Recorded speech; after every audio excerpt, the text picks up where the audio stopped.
嚟貴州2日，醉咗2日，咁埋咧突破我哋人生嘅新體驗。呢個叫什麼阿姨？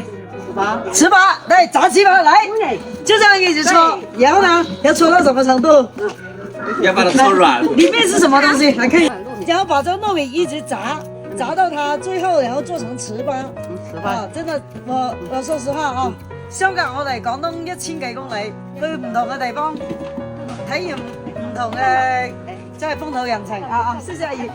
貴州係我見過咁多人當中即係最熱情嘅一個城市真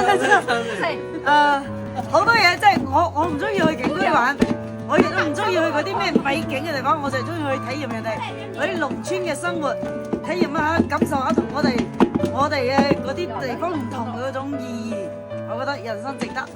來，繼續搓，來，要說呢，你啥不要說呢？要炸到什麼程度？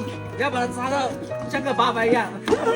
貴州人真的很熱情，我喜歡這裡，但是真的跟我們廣東有點遠，我不遠嫁了啊。